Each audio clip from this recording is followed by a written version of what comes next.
Good morning, everyone. Welcome to Brookings. My name is Ted Gayer. I'm the Executive Vice President here at Brookings, and I'm delighted that you're joining us today for the Alan and Jane Batkin International Leaders Forum, featuring His Excellency Sauli Niinistö, President of the Republic of Finland. Good morning also. We have people watching on our webcast, so thank you for joining us as well. President Niinistö is the 12th President of Finland. He was inaugurated in March of 2012 and re-elected just this past January. He has had a distinguished career in public service, including as Minister of Justice, Minister of Finance, Deputy Prime Minister, and Speaker of the Parliament. In a few short moments, he will share remarks on the challenges facing Europe today and on the role of transatlantic relations in meeting those challenges.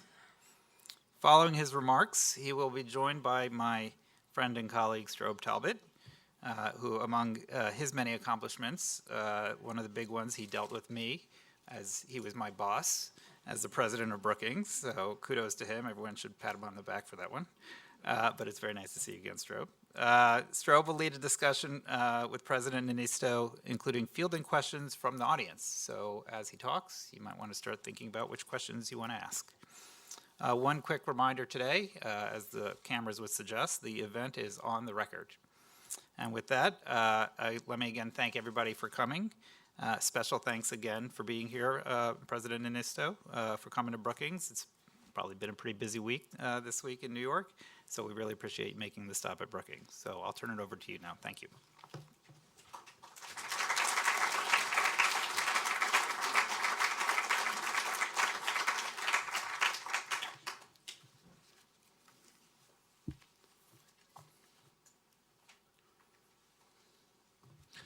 So, good morning, ambassadors, ladies, gentlemen, and dear friends.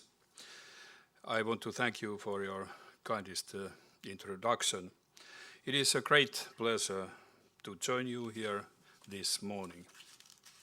Like many of my colleagues, I spent the past few days at the UN General Assembly.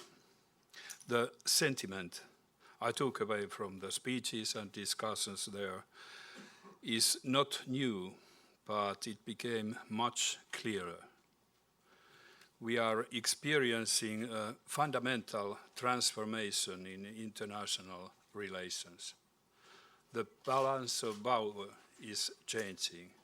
The credibility of institutions is being tested, and completely new challenges pile up on top of the existing ones. While there are reasons for hope and optimism, fear and pessimism often seem to outweigh them. We are leaving many familiar things behind us, and the visibility ahead of us is very limited. That leads to uncertainty. And uncertainty and insecurity go hand in hand. This combination can be corrosive to the very fabric of our societies. We are rapidly losing our sense of community, a spirit of belonging, both domestically and internationally. Turning inward, we risk forgetting the value of working together. Let me be very clear. This is a dangerous development. We need to boldly intervene and start up shaping the future we want. In order to have a role on it, Europe has to become stronger. Ladies and gentlemen, the European Union was born in a previous era of insecurity, much more severe than one today. Out of the ashes of the Second World War, the 6 founding members started pooling their coal and steel resources and began the project of a single market. It was a community of nation states who decided to join forces and share sovereignty at their own free will. This principle has not changed over the decades. The member states are still in charge. People decide what the EU does. The European Union does not exist to serve its own institutions. The EU and its institutions are there to serve the interests of the member states and their citizens. And let's not forget that the European Union has succeeded remarkably well. Over several enlargement rounds, we have seen the internal market, the freedom of movement, and a growing number of common policies develop. They have created welfare and stability previous generations on our continent could never have imagined. That internal strength of Europe has also made the transatlantic partnership stronger. Building on solid foundations at home, the Europeans and Americans have jointly defended and promoted our common values in the world: democracy, freedom, and rule of law. For Finland, joining the EU in 1995 anchored us firmly into the community of nations and values we can consider our own. I remember very well the powerful European spirit of that time, a sense of belonging. Unfortunately, that spirit has faded over time. It is not a secret that the EU is now in a difficult phase. Discord is overshadowing unity. Brexit is a loss for both the United Kingdom and the remaining 27 members of the Union. In some member states, national elections have brought in governments that are questioning the very values Europe is based on. In order to put our house in order, I believe rebuilding the European spirit is essential. When I talk about that spirit, it's not just a soft and idealistic goal. It is also hard realism. The spirit of belonging together increases our security and resilience. Without it, we are much more vulnerable to external threats. And it goes both ways. I believe that doing more together on security is the best way to strengthen that spirit. Ladies and gentlemen, the EU has plenty of tools to provide its members with soft security. Hard security and defense is where the Union has been slower to deliver. Ever since the failed attempt to create a European defense community in the 1950s, NATO has been the uncontested foundation for the collective defense of its members, and this continues to be the case. Also, to non-members like Finland and Sweden, NATO is fundamentally important for European security and stability. We highly value our close partnership with NATO. For 70 years already, NATO has, to a large degree, meant the United States. The Americans have shouldered the lion's share of the burden for European security.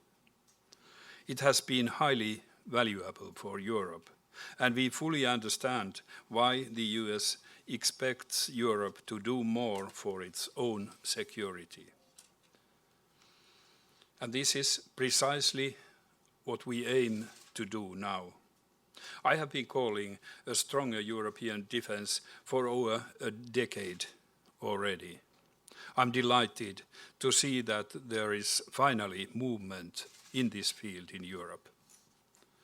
The European Union has started its first so-called PESCO projects. From the US perspective, this permanent structured cooperation may sound technocratic, and the sums of money may seem tiny.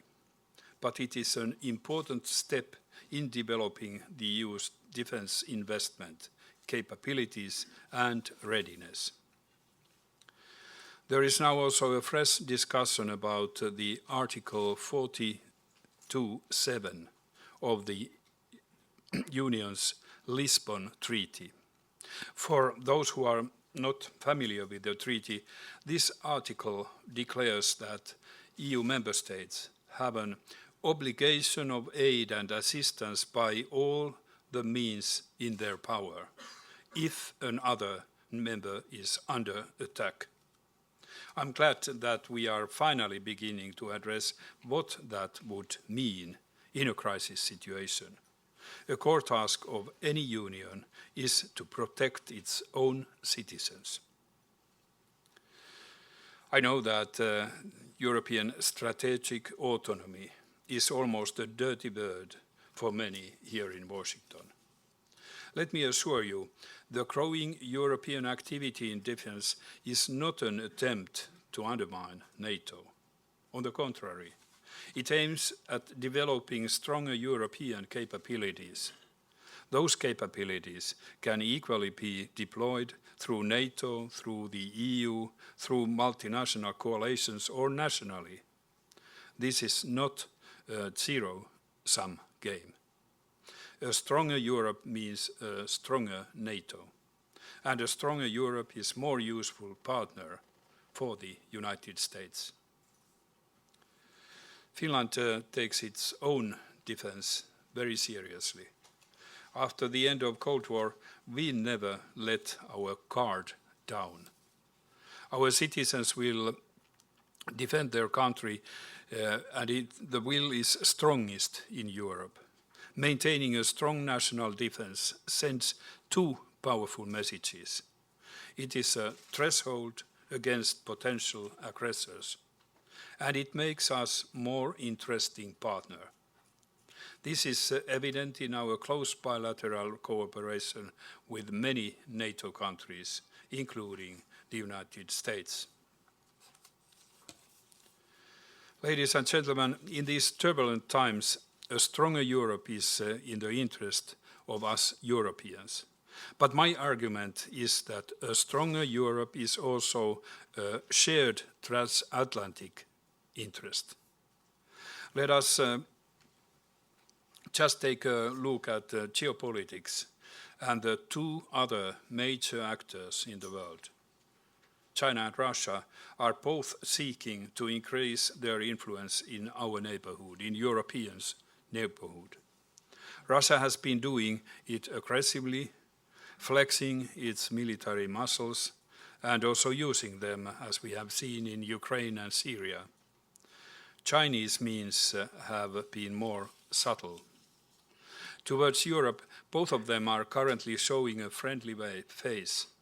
Lately, we have not witnessed quite the same level of interest in Europe from Washington. When China extends its Silk Roads to Europe and attempts to buy its way into our infrastructure, it prefers to work with individual European countries and ad hoc groups rather than with a strong European Union. When Russia tries to rebuild its economic relationship with Europe despite of sanctions, it declares it prefers to work with a strong EU. But also with Russia, the truth may be more fragmented than that.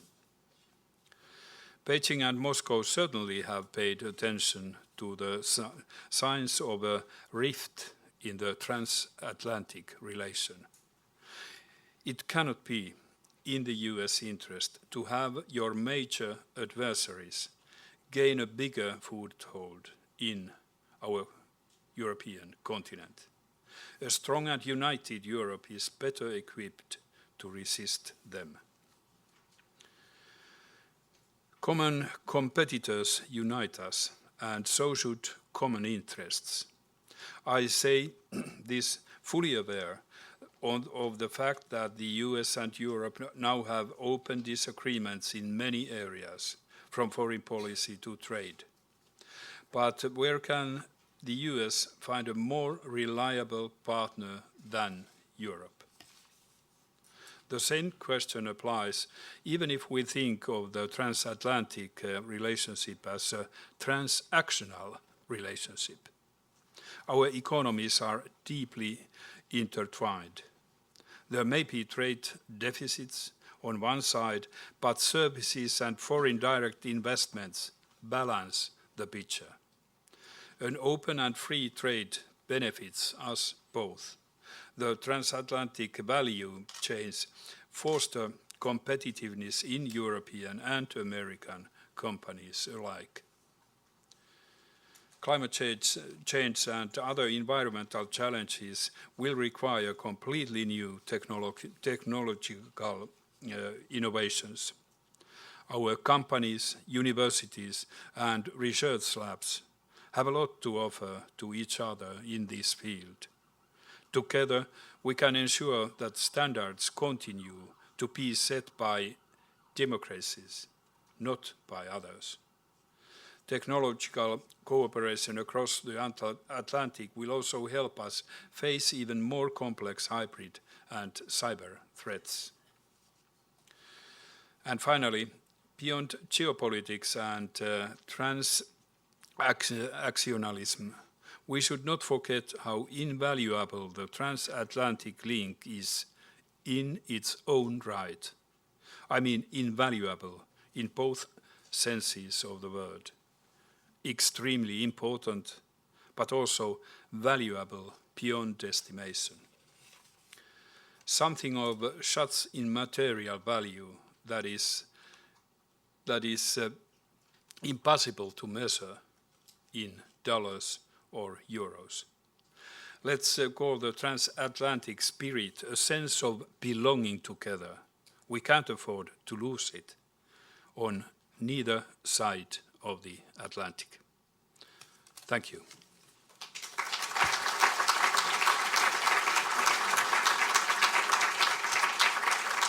Thank you.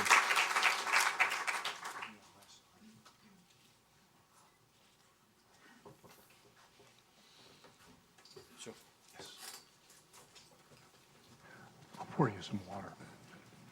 Okay, thank you.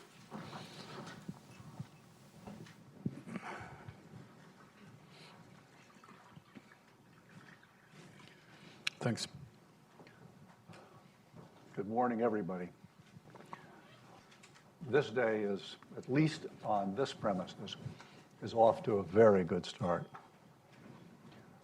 Mr. President, your speech is, I think, one of the clearest, most candid, and most constructive on these issues that we've heard for a long time.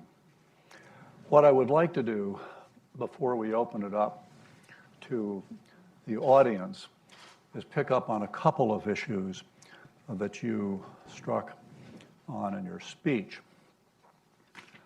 And both at the beginning and at the end, you made a point that there is a kind of a contagion, particularly in the community of democracies.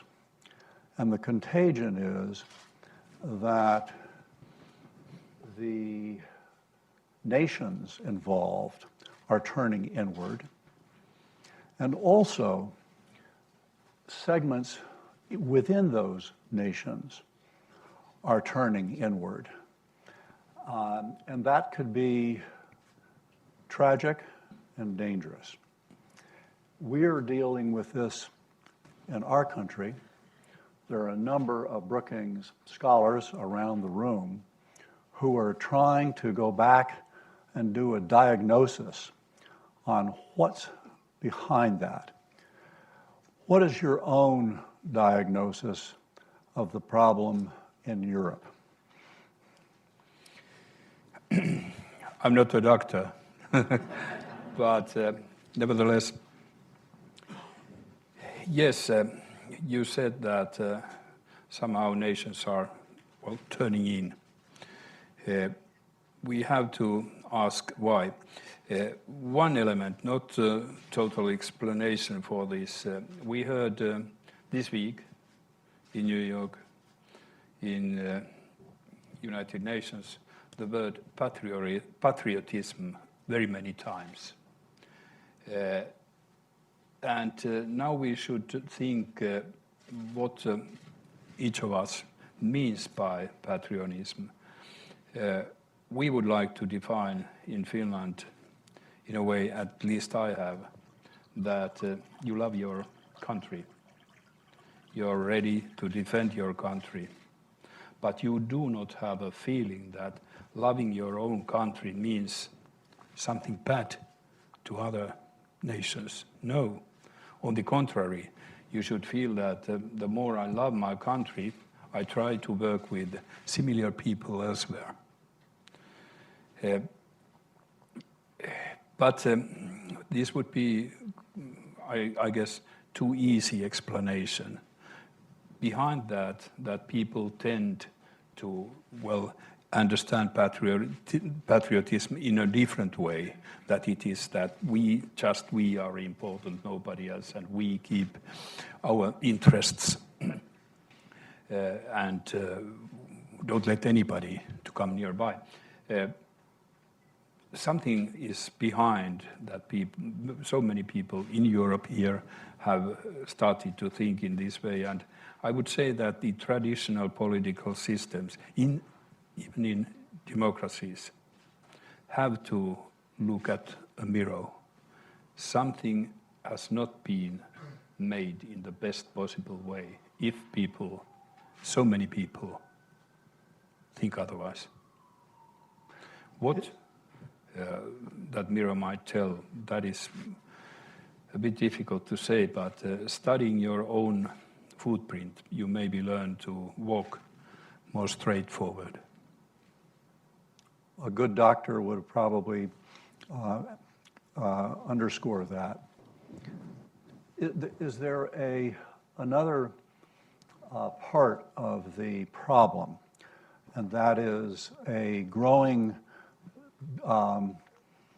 resentment in European countries, as there is in the United States, with what they consider to be elitists who do not have their interests in mind. And so there's a backlash, certainly in the United States.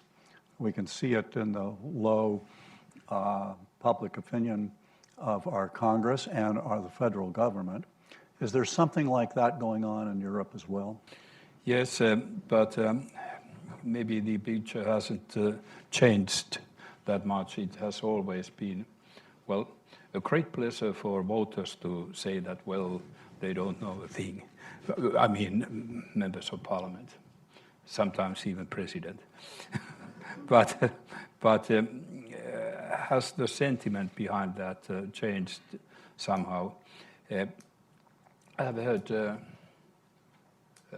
quite often used the word elite nowadays, pointing out that elite is something that one must resist. It's again time to look at the mirror, whether we have created, both in business, in politics, a group of people who, well, rather discuss with themselves and are very wise and not maybe trying to understand, not accept, but to try to understand that some other people maybe think in a different way.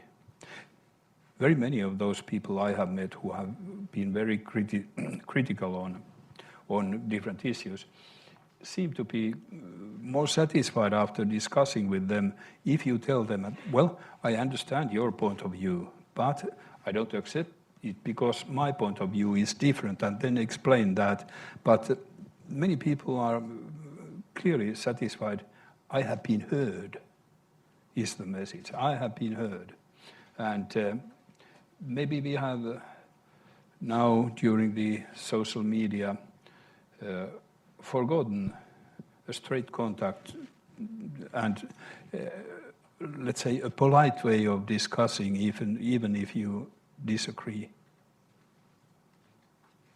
Understood. Let's go to the point that you raised after you did give us a sense of the wobbliness of the European Union. We understand and we sympathize with our European friends for the problems and the weaknesses that they have inside the EU. But you also have another challenge, which is that if you look to the east, there are two very, very large countries, and that is Russia and China, which are basically both resurgent great powers.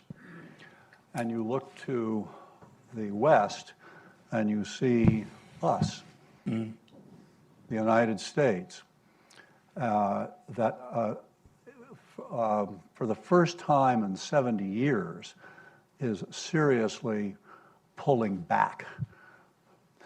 And I can imagine, if I were a pessimist, that vice between the East and the West would make it all the harder for Europe to get back on track. But I like to be, as my boss, Madeline Albright, says, I'm an optimist who worries. As an optimist, I would like to think that these challenges on either side will actually wake up the European spirit. Yes, you're absolutely right. Europe is not, and it should never be, a kind of unindependent continent moving from west to east, back to west. No, Europe must be strong enough to be Europe, one of the major players and actors in the world. And this is now the problem. If we look at, whatever conflict in the world, North Korea, Syria, Iran, we see three countries, in different combinations, solving these problems. That is USA, China, Russia. Where is European Union? European Union should be there too. And that would also balance. So Europe must be stronger. That is my message. And how Europe could be stronger, I don't believe in new, directives or new institutions or constructions if you don't have the spirit. And we Europeans, all of us, should understand that we all need European Union. Why I have kept up discussion on European security and European defense? It is because of, in history, I do not recall any union which wouldn't have seen that its most important task is to guarantee security for families and individuals. European Union hasn't done it. That is now time to do. And that would also increase, I believe, the spirit, European spirit.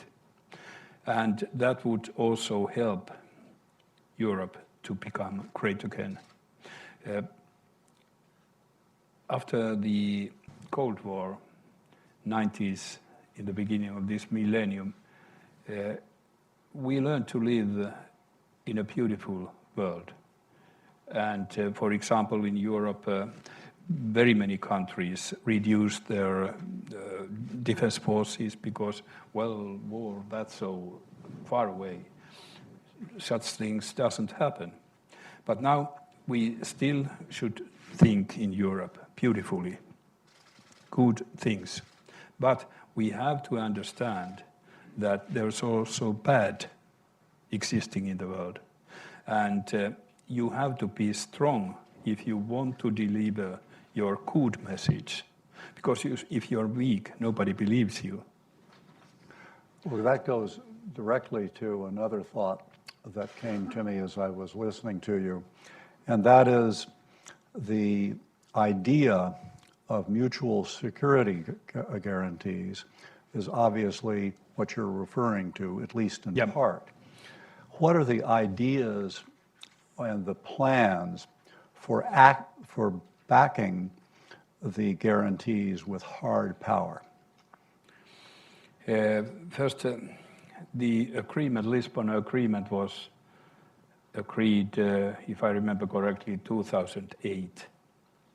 And there is Article 42.7, which is actually a stronger expression of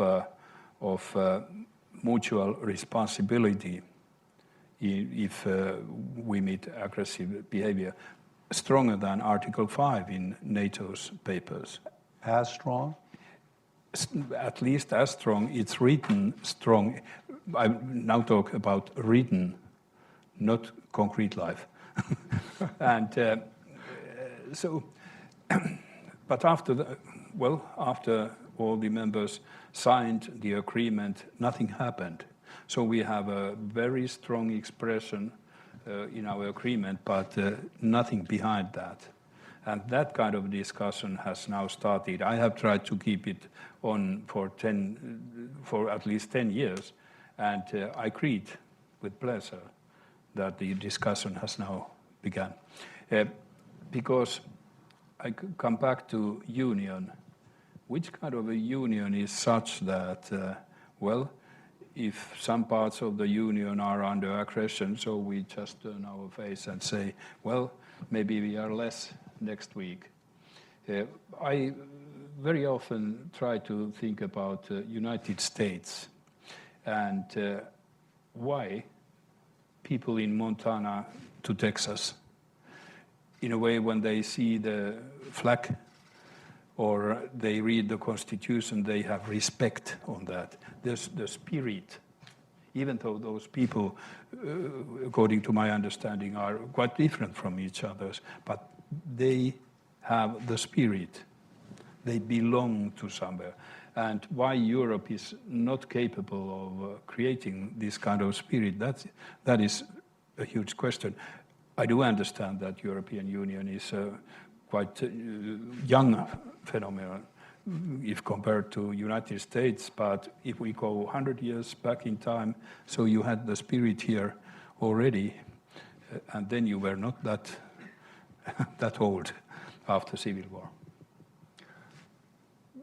You also referenced what you think is a controversial phrase here in Washington and the U.S., and that is strategic autonomy. Yeah. It doesn't frighten me at all, but I'm not sure I understand it, and I'm not sure how it will mesh with NATO. Yes. Actually, I learned the expression from French discussion. They have been talking from 90s of two principles. One is strategic autonomy, and the other is solidarity with NATO. And these two elements, in their opinion, can fit together.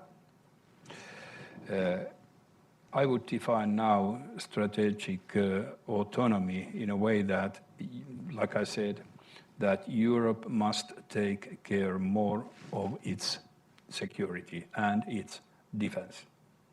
And that is not at all against NATO. That is the solidarity, in my opinion. And I just repeat once again, to take care more of your own security, it means that you are stronger, and you will be seen stronger elsewhere also. And if you are seen strong, you get your voice in good also heard better. So it's two-folded, in a way, the advantage, not only that your capabilities in protecting yourself are increasing, but your capabilities in getting your message, good message, through are improving. Well, a single person comes to mind, somebody who puts a lot of weight into his reputation for being strong, and that's President Putin. And you have really quite a remarkable experience sitting down with him, talking to him on the phone. Could you give us a little sense of the man himself and his strategy, and what does he really want at the end of the day? Well, I want to repeat something which has been already in public, because I don't like to estimate people who are not present. But nevertheless, as a person, I was amazed to notice that he still keeps contacts to Finland, to people who he learned to know in early 90s, when he was not, not even number one in St. Petersburg, but he met in his office some Finnish city leaders or equal people than he was at the time. He never forgets it, because he was dealt respectfully. He even calls those people who are now retired, calls them to Moscow after 20, 30 years. So one element, he doesn't forget. He doesn't forget his friends. But unfortunately, this works also other way around. He doesn't forget if he has not been dealt respectfully. So, how does he define respect? Well, you should know the Russian mindset and Russian soul, maybe.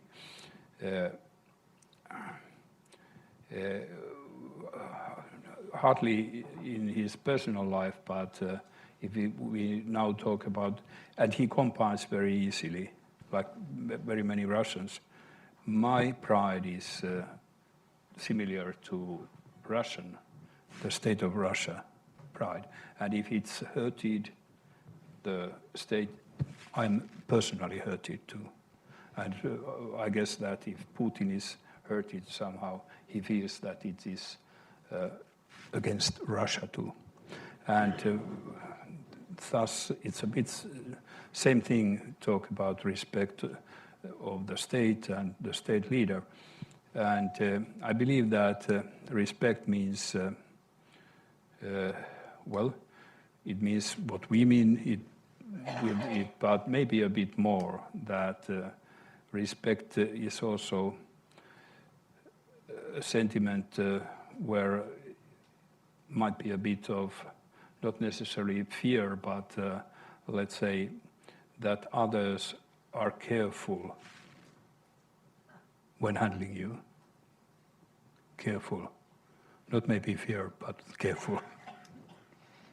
Yes, we're hearing a lot about fear in this country too. I'm going to just ask one more question, because we have a terrific audience here, and I want them to have back and forth with you. Among your passions, if I can put it that way, is doing something about climate change. Yes. Kirsty has sent me a number of your speeches. You never ignore that issue, and you, towards the end of your speech today, did so as well. I'm going to make a very large point that goes off into the future. But all of us, no matter how old we are, have a stake in the far future, especially if we have progeny. And you've had a lot Tough things to work on this year, but you've had one glorious event. You and your First Lady brought a little boy into the world. About 9 months now, something like that. 8. But coming up to 9. Yes. His name is Otto, and Otto is likely to see in the 22nd century. Yeah. And we're not going to see that, but our generation and the one coming up behind us is probably the last generation that can do something about climate change. And that resonates with our hope for our own children and grandchildren and great-grandchildren. Because we want them to be able to live in a livable world. Now let me go to a this year issue, which is the Arctic Council. And Finland, as I think most of you know, has the chair. How does that look? And are you getting some help and cooperation from our government? Yes, if you allow me, I go a bit first to climate change as a whole. What happened to me was quite exciting. Well, we have to remember that in Finland, I do not believe that situation is very different here. 70% of all emissions comes from households' behavior. And what happened with me during these years was that when I go shopping, the early days I compared prices. How many euros is that? How many can I afford? Have I money enough to buy that? And do I find a cheaper one, or do I get more with my 100 euros than in this shop? Now, more and more often when I go to shop, I don't count it in euros, but I count it on how much impact it has on environment. And that pricing is totally different. It might be in euros more expensive, but you pick it up because it's cheaper for the future. And you might think not anymore that can I afford that, but you ask whether I need it, absolutely. So this is something that I think that we all should start thinking. If it's in our mind, deep in our minds, it has a huge impact on climate change. Then I go a bit, or now I answer you, Arctic. We are chairing the Arctic Council now, and what happens in Arctic is very crucial. It's not a question of Arctic anymore, it's question of globe. If we lose the Arctic ice, we lose the globe. And one element what we have now discussed a lot, I have put it forward with Putin and with Trump also. Both of them have understood the problem and are, at least according their sayings, ready to do something. That is the black coal. You know, emission black coal comes from the sky and drops down to Arctic, and we all know what happens when white ice or snow is covered by black. When the sun meets it, the melting will accelerate a lot. And this is one of the points we would like to clear up during our chairmanship, and well, we have proposed to arrange a summit that is for heads of states. And so far we have got positive answers, well, let's say from most of the 8 member countries. Sometimes president has to be diplomat also. So most of the member countries. And there are other elements. For example, flaring. That is, they burn the extra gas in fields. We have all seen pictures of huge flames, and that is silly, actually. Well, you could use maybe that gas instead of burning it and creating a lot of emissions and black carbon. But it is expensive, and it is a difficult issue. But these kind of elements we would like to take up when or if we have summit where heads of states will say that we save the Arctic. Well, I know that there are... Yes. Well, you went to Aro. Oh, Yeah. this is going to be a happy part of the conversation. Well, this is a very personal part.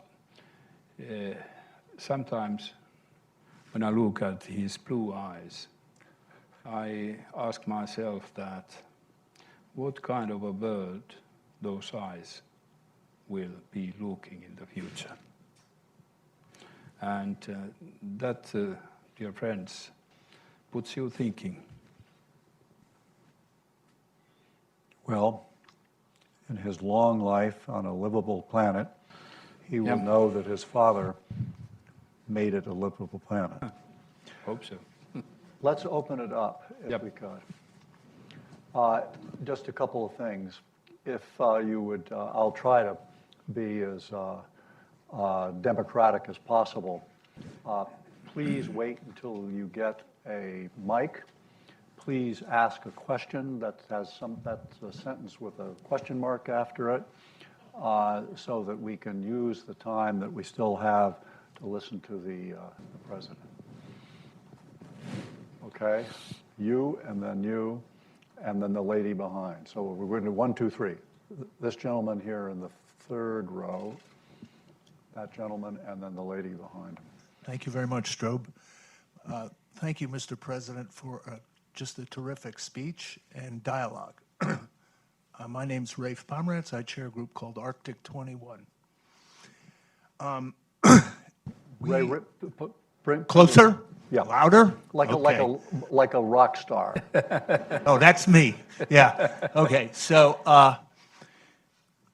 as chair of the Arctic Council, there is this continuing opportunity to bring the attention of the world to, as you explained it, we call it the unraveling of the Arctic. The many components: Greenland, sea ice, permafrost, which threatens a massive feedback. There's great urgency to this and required ambition in both the Arctic and globally. My question is, would you consider using your platform as chair to convene some kind of global meeting that improves the spirit? There has to be a blending of the European spirit and the global spirit to save the Arctic and our planet. And your platform offers a major opportunity in the remaining months. There will be a foreign ministers meeting to close in May. You have an environment ministers meeting next month. If you have the summit meeting, terrific. But you have this platform. And the question is, are you willing to consider using it in a bigger way than you already have, which is you have done? Thank you. Yes, actually, even though there are only these 8 members, permanent members, the Arctic countries in a way, which have a part of them in Arctic area, I have been talking about this, well, for example, with representatives of Maldives, because it's also their interest. even more than ours. So getting more people supporting and maybe putting a pressure to that's one of the ideas. But I want to be very clear with stopping black carbon. You haven't done so very much for the climate to stop the climate change, but it's a very easy way of having an impact, and that's why it should be used. Yes.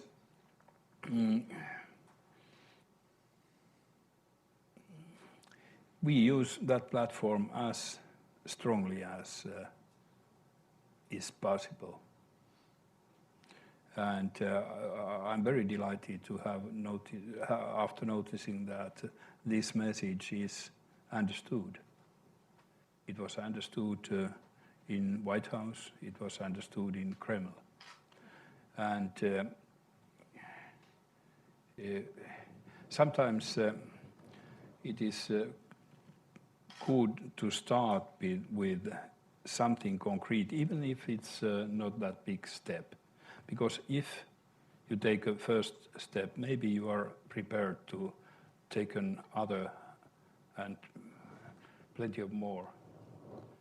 That's why I'm selling this first step to those who haven't taken it yet. Just one other thought came to my mind, and that is there is a lot of quite ominous activity in the Antarctic. Yep. And is there any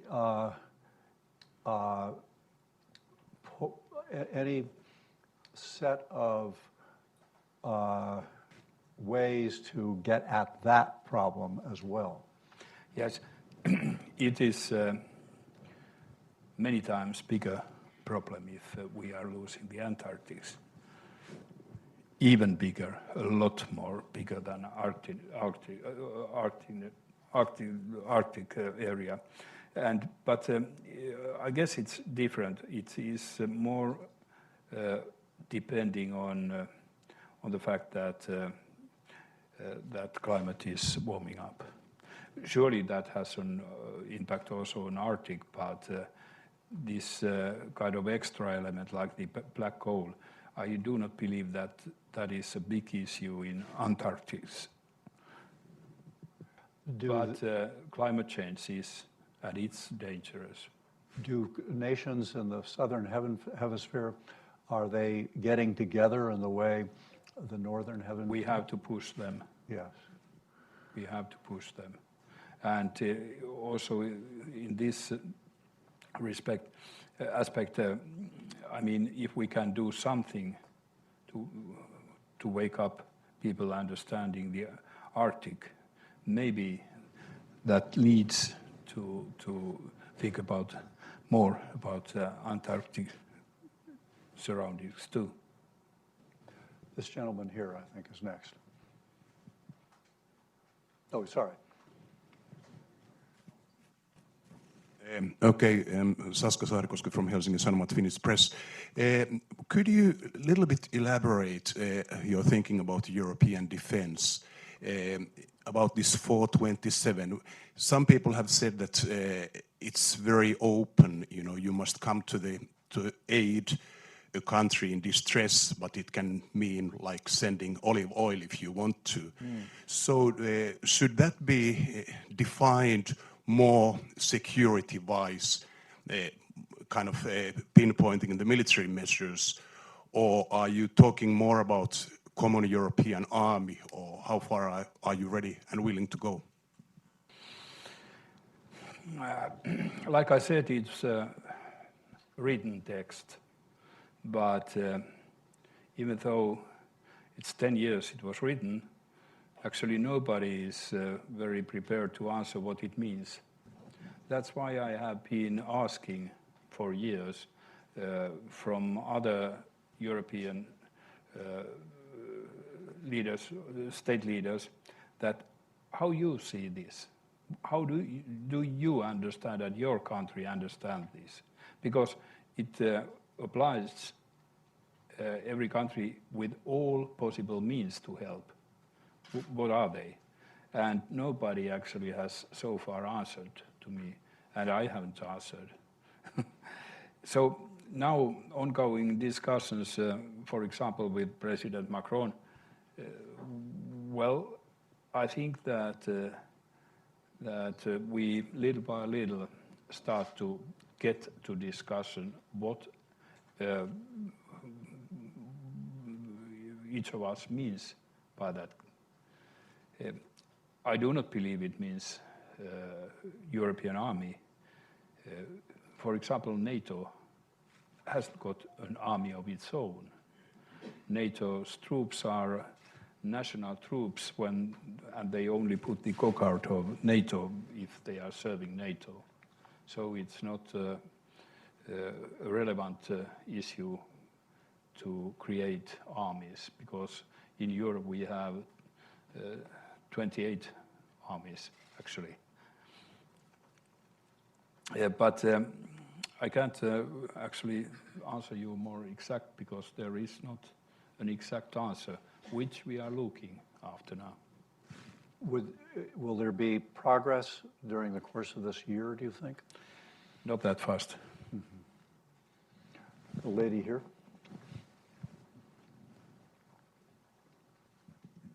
Good morning, President. My name is Sunjin Choi at Langham Partners.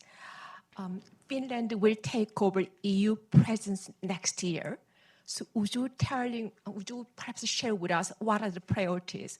Since you are President of Finland, I also think about previous President of Finland, President Ahtisaari, and who is the recipient of Nobel Peace Prize. Also, he never forgot he was born in Bipri as a displaced person. He never forgot the experience. And for me, he's one of the best, finest example of global public goods. Also, he spent some time and restored Bipri Library, which is built by one of my favorite architect, Alvar Aalto. So I'll be interested in your views about Finnish government effort, how to integrate some of the immigrants and refugees in your country, especially education and professional career. Kiitos, thank you. Yes, thank you. What comes to Finnish program during the presidency of EU, well, I would like to see progress in getting more understanding to European spirit. If we can wake up European spirit in whatever form and connecting with whatever concrete issue, that would be a real victory. And well, I haven't heard so very many people even talking about European spirit. Just to talk about that might also raise it. Otherwise, I have difficulties to say how our government, because I have no responsibility on EU policy in Finland, and I'm badly blamed if I take any comment on that.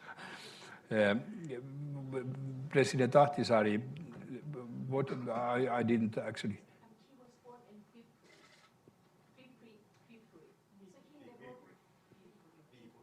Okay.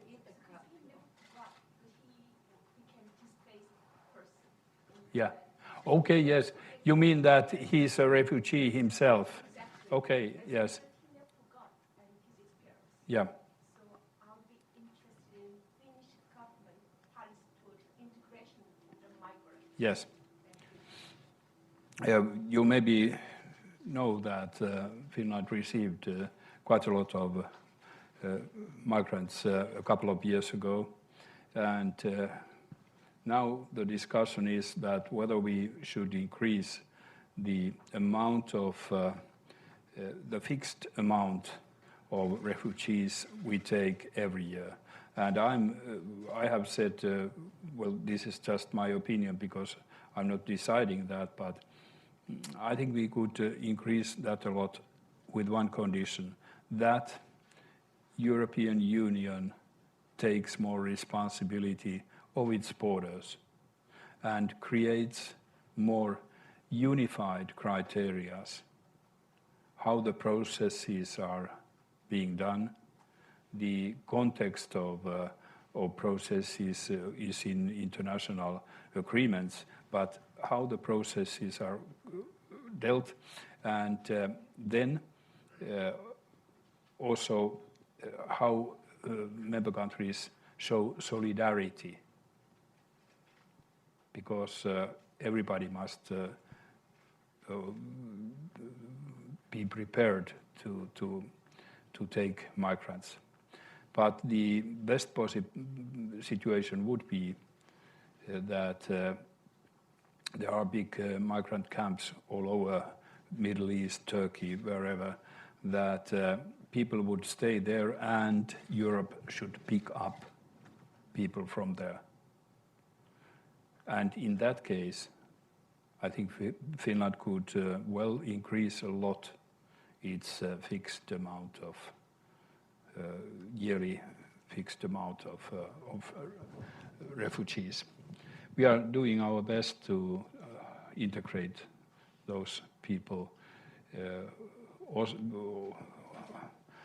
Although I have to admit that the phenomenon is a bit new, and we have a lot of people who came in the same time, so difficulties there has been.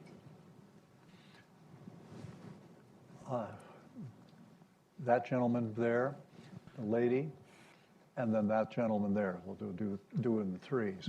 Troikas.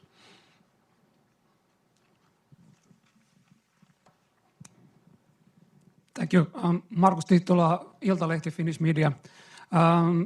President Trump had a press conference yesterday where he said that during his speech at the UN, people were not laughing at him, but they were having a good time. How did you personally see it? Did you feel like laughing? Did you have a good time? Or did you hear a speech that gave you reason to be worried about the future of United Nations and the international cooperation in general? Thank you. Note that everybody's laughing. Yes, I was about to say that. Can you define why people were laughing when you were asking? That is a very Out of respect. very difficult to define. Well, maybe the most important thing is that people were laughing, not showing another kind of face. And to whom they were laughing, that's all the same. I have seldom heard people laughing in UN, and it was kind of a fresh experience. Better than shouting. Did you give any reason to be worried about where things are going? Now you mean President Trump's speech?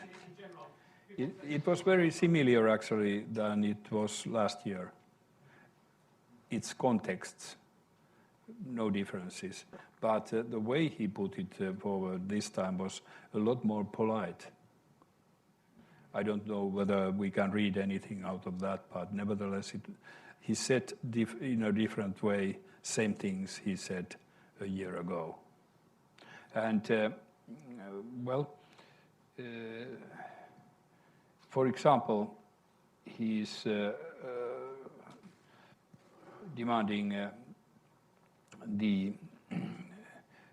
how to fix the UN, what kind of reforms should be done, or at least demanding reforms. And I think that most of us can agree with that. Institutions who live for a longer period, every one of them needs a reform every now and then. So that's one example. But otherwise, in my speech, I had a different view in very many questions. The lady right there. And then the gentleman there, and then we'll go to the lady next to him, or on the other side of the aisle. Yeah, so Christina Ashbaugh, I'm the Helmut Schmidt Professor at the Kissinger Center at Zeiss.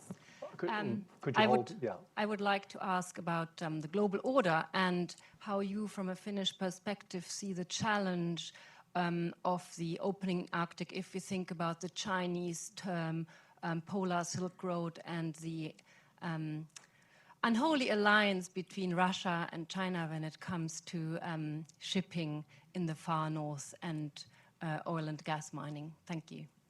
Yes, one of the elements we have taken up in our Arctic problem is maritime security, how to develop more security to the traffic in Arctic area. One element is also, and I think every member might be ready to accept it, is to forbid heavy fuel, using heavy fuel in maritime traffic there. But what happens to the global power balance? Okay, well that is a very interesting issue because we have heard that China is building the Silk Road and the Arctic belt, whatever they mean by that. China is not a member in Arctic Council, so and that China has not any territorial rights in Arctic area. There has been a kind of dispute, according to my understanding, between Russia and China, what are free waters and what are not free waters there. And that might be an issue which would be interesting to take up also in Arctic Council, but that needs a summit. Before we go to the next gentleman, I wanted to come back to one other issue about the Arctic, and that is the geopolitical and military and security issues. If the polar ice cap becomes the polar sea, that has huge implications, some of them quite worrisome. Yes, so far there has been gentleman's agreement that Arctic Council doesn't take any opinion on military issues. And I think that we keep that. But you're quite right, geopolitically, Arctic is very interesting. If, like you said, polar sea, the ice would change to polar sea, I think the major problem would be environmental, however, because we have lost so much that it's almost all the same if there are military boats crossing. But nevertheless, there are already now there's a lot of room for geopolitical activities, and somehow I have a feeling that all, at least the bigger ones, they avoid talking about that, saying that, well, that's not a problem there. And then we have to think that, is it a problem that the big ones say that there's not a problem? Sometimes it might be. Indeed. Thank you for your patience, this gentleman there. Thank you, Mr. President, for your comments earlier. I really appreciate your visit here. My name is Lopez Carter. I am a strategic planning analyst with the Army National Guard, retired colonel whose last duty assignment was with the U.S. military committee, U.S. military delegation to the NATO military committee in Brussels, Belgium for 5 years. In 2002, at a Russia-NATO summit in Rome, Italy, they created the Nato-Russia Council.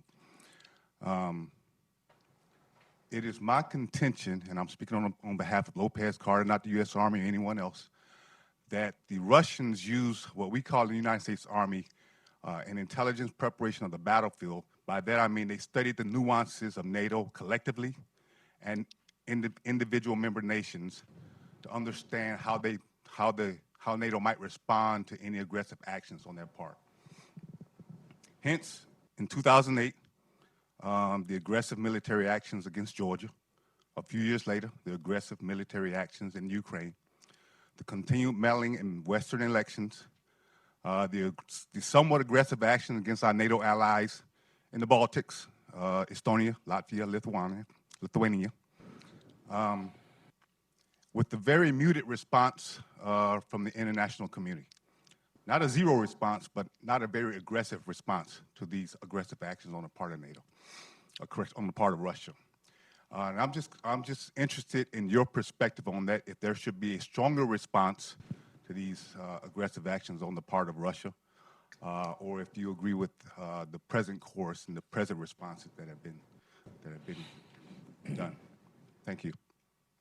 Well, if you allow me, I just keep myself on Finnish experiences. That is that you have to be very straight and very decisive with Russia. That if you say something that is very straightforward going, in a very straightforward going way, and according to my understanding or experiences, they do believe. But I also want to refer to you from an old Finnish wisdom, which comes back from centuries, when Russia and Finland had quite many wars going on. The wisdom is as follows. A Cossack takes everything which is loose. A Cossack takes everything which is loose. So fix everything.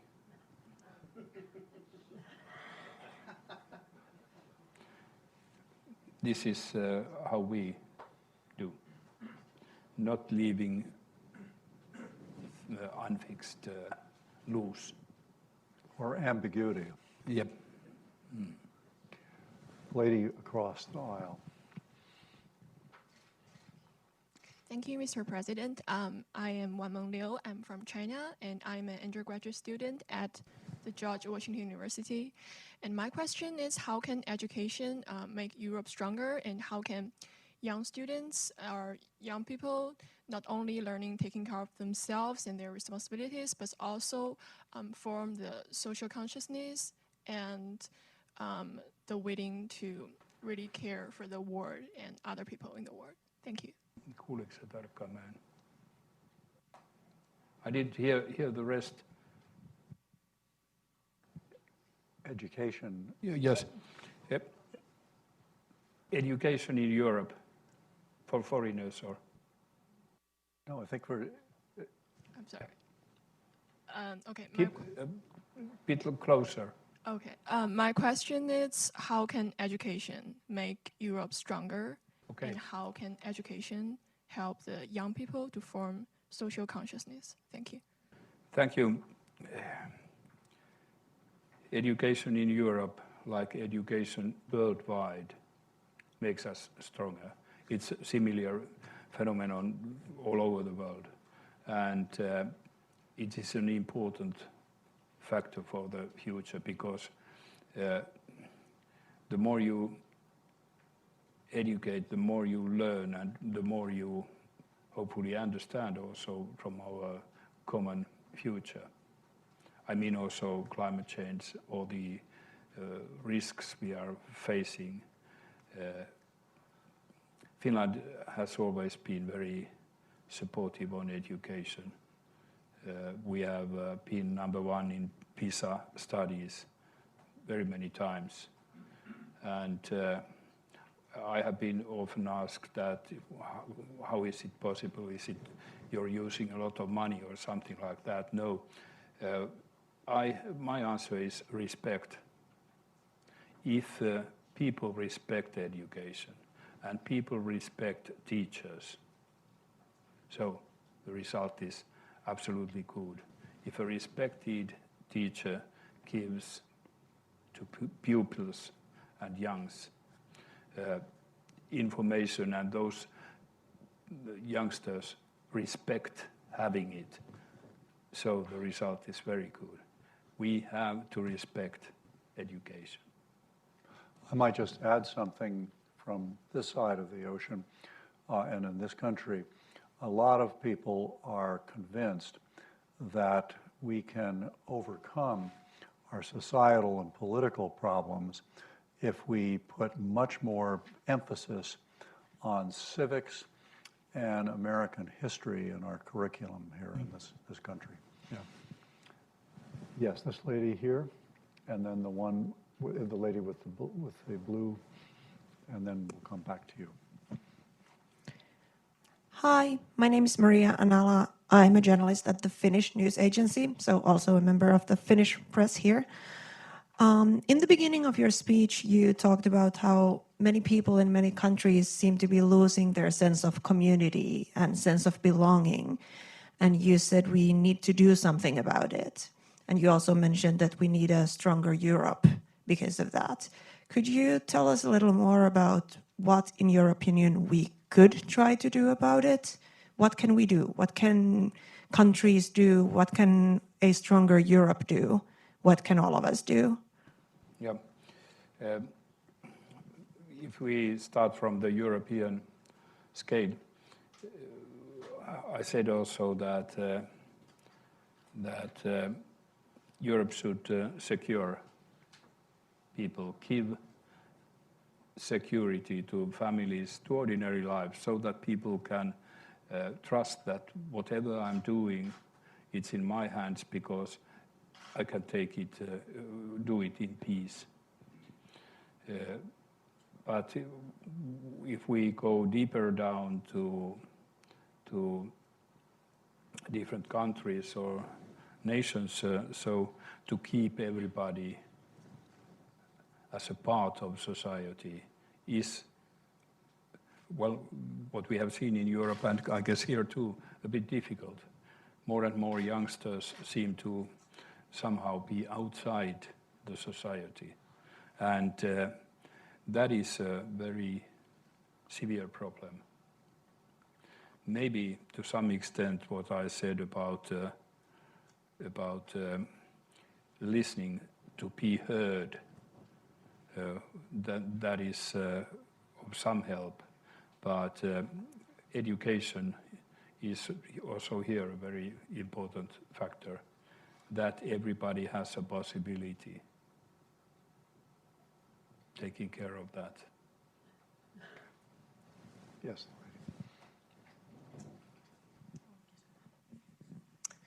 Tervetuloa Washingtoniin, herra presidentti.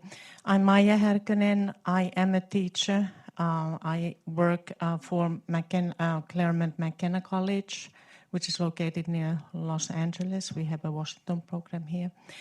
And I have a few students here with me. Several weeks ago, we talked about the Baltic Sea area and the security situation there. And we also discussed about the Russian bases and the situation that has been rather tense there. Do you think that trading between Finland and Russia will increase in the near future? What is your opinion about the sanctions? Thank you. Yes.